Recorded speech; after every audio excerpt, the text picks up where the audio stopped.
Zen entertainment प्रस्तुत दावते गॉसिपच्या आजच्या भागामध्ये मी संजना पाटील म्हणजेच तुम्हा सगळ्यांची लाडकी संजू तुमचं मनपूर्वक स्वागत करते।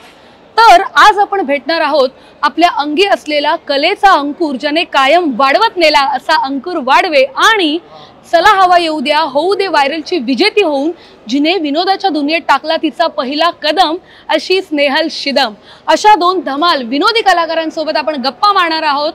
अहो कुठे काय विचारता, दादरच्या कोहिनूर स्क्वेअर मध्ये फिश करी राईस या रेस्टॉरंटला। तर चला ही गप्पांची दावत आपण एन्जॉय करूया।